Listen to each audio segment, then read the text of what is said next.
Ya bang, ya bang. Ini Wasekjen PSI nih.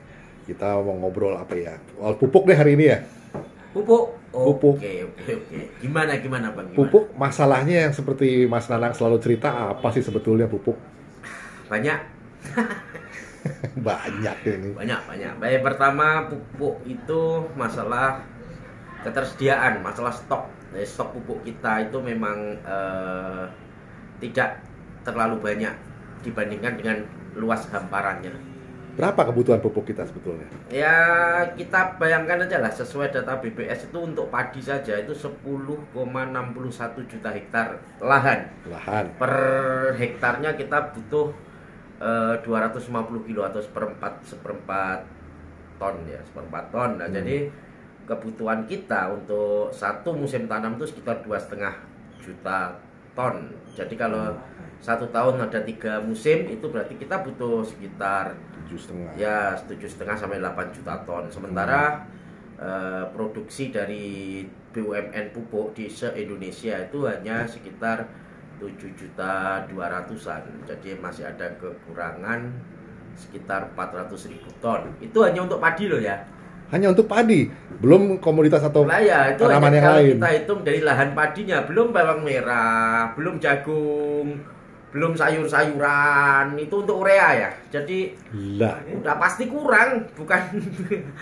Pertama ketersediaan, yang kedua itu masalah harga, karena pupuk urea ini bahan bakunya kan sebagian dari impor, apalagi perang Rusia dan Ukraina ini sangat membuat harga bahan bakunya itu tinggi. Akhirnya harga jual pupuk sekarang sebenarnya sudah nggak rasional, di tingkat petani udah nggak rasional lagi sekarang. oh jadi karena kelangkaan bahan baku pembuat pupuk, Ya, kita betul. juga shortage itu. Ya betul, dan apa namanya, harganya menjadi sangat tinggi sekali. Jadi kalau pupuk subsidi itu 1 kilo itu Rp2.250 ya, 2.250. Yang non subsidi bisa 12.000 sampai 15.000 per kilo. Per kilo. Ya, Lah, sekarang untuk program pupuk ini kan salah satu komponen yang penting untuk ketahanan pangan salah satunya. betul. Lah, gimana cara memecahkan masalah ini? Ya kalau begini aja nggak akan selesai sampai kapanpun. Sekali lagi, sampai kapanpun nggak akan selesai. Lah, belum kita bicara soal swasembada beras ini. Nah, Itu yang jadi- padi katanya tadi Jadi ya. begini, pupuk kimia itu awalnya adalah solusi, tapi lama-lama jadi masalah. Oh, Nah, ini harus diuraikan dulu. Jadi dulu petani kita itu kan tradisional. Pupuk itu berasal dari hijau-hijauan pepohonan itu, kemudian kalau istilah Jawanya digaru itu ke tanah sehingga tanah itu jadi subur.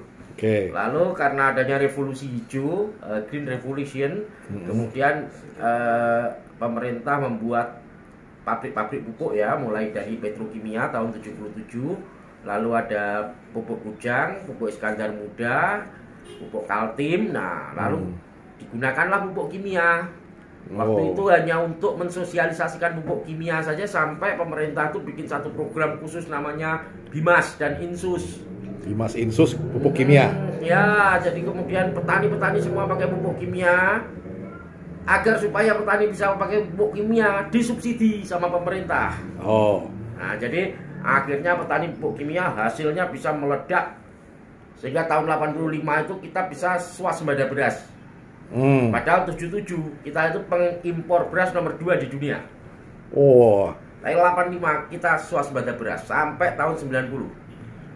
Tapi ternyata penggunaan pupuk ini kimia itu membuat tanah jadi keras. oh, Pertama, kemudian yang kedua, banyak biota-biota yang sebenarnya dia pemakan hama oh. mati karena adanya pupuk Nah, kimia itu. Kemudian hamanya sendiri makin lama juga makin kebal dengan pupuk kimia itu. walah, Jadi akhirnya kebutuhan pupuknya makin bertambah, tanahnya makin keras, predator-predator pemakan hama juga udah mati kan gitu. oh, Nah, yang ketiga masalah subsidi. Dulu kita swasembada beras itu penduduk Indonesia masih 170 juta. Sekarang udah hampir 300 juta kalau nggak salah ya. Iya 200 sekian ya Nah, lebih. berarti kan kebutuhan pangannya makin banyak, kebutuhan tanamnya makin banyak. kebutuhan pupuknya makin banyak, kebutuhan subsidinya juga makin banyak. Keuangan pemerintah terbatas. Waduh. Akhirnya subsidinya kan harus dibatasi. Ceritanya begitu. Jadi bagaimana untuk memecahkan lingkaran yang setan lah ini kayak gini? Saya berkali-kali katakan, revolusi hijau itu untuk mengatasinya adalah revolusi mental. Revolusi hijau harus diatasi dengan revolusi mental. Gimana persisnya nih? Ya sekarang berani enggak pemerintah ini merevolusi mental pertanian kita? Mental ketergantungan pada pupuk kimia, mental ketergantungan pada pestisida kimia yang sekarang sudah mengakar di petaninya maupun di pengambil kebijakannya. Harus dirubah. BUMN itu harus lebih fokus untuk memproduksi pupuk hayati. Misalnya seperti apa tuh ya? Ya sekarang itu sebenarnya banyak temuan-temuan pupuk hayati, baik itu yang ada di masyarakat maupun yang punya BUMN itu sendiri. Oh ya? Petrokimia punya namanya Petrobio, punya Sinar Bio. Pupuk Kujang punya namanya Exco. Pupuk Kaltim juga punya. Tapi itu hanya menjadi produk-produk tambahan. Produk utamanya tetap produk kimia. Kenapa? Karena petaninya juga inginnya kimia, taunya kimia. Kenapa mereka sukanya itu? Ya instan. I see. Instan. Cepat hasilnya.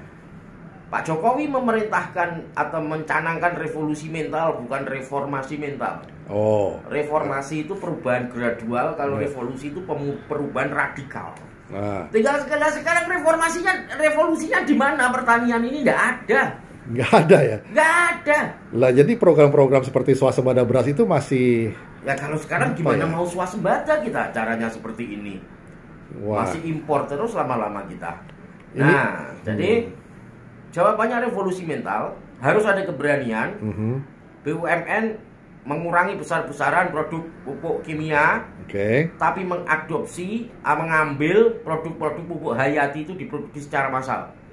Karena tanpa dipaksakan nggak bisa. Nunggu petani sadar, sampai kapan mau sadar? Dipaksakan tuh artinya programnya udah agak sedikit. Iya, dipaksakan tuh artinya adanya pupuk ini kalian mau apa kan gitu. Begitu. Itu namanya dipaksa. Jadi seperti konversi minyak tanah ke gas itu kan dipaksa. I see. Kalau cuma ditawarin aja belum tentu mau. Tapi kalau sudah minyaknya nggak ada, adanya gas, mau apa kalian? Ya semua pakai gas juga. Gitu. Bahasa politiknya dikondisikan gitu kali ya. Pupuk hayati itu harganya hanya sepertiganya pupuk kimia. Loh, lebih murah ya? Ya. Hanya sepertiganya pupuk kimia.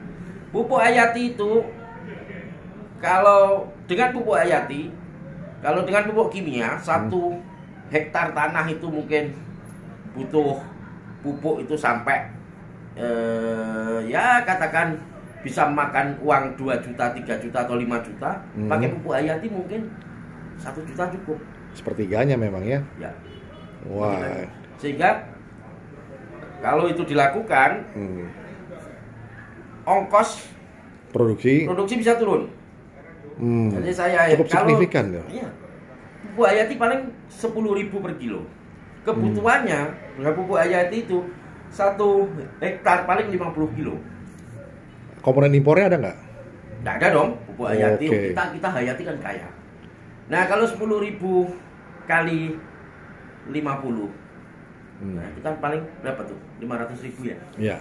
500.000 per hektar.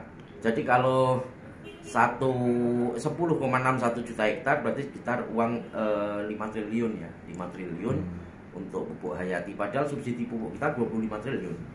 Wah, itu signifikan sekali itu perubahannya bisa. Perubahan. Jadi tidak hanya subsidi, bisa dibagikan pupuk gratis, itu pun uangnya masih lebih. Waduh. Itu bisa untuk dibantu lagi untuk uang sisanya bisa untuk bantuan benih gratis juga. Wah, ini kalau bisa terimplementasi untuk bantuan mesin pertanian. Nah, kalau sudah pupuknya gratis, benihnya gratis, mesinnya dibantu, variabel biaya produksinya jelas turun. Pastinya. Pasti, sehingga sekarang kalau beras kita itu, produksi beras kita masih 2,5 kali mahal, lebih mahal 2,5 kali lipat dari Vietnam, dan 2 kali lipat dari Thailand 1,5 kali lipat dari Filipina. Dengan itu biaya produksi turun, kita bisa sama bersaing dengan Vietnam.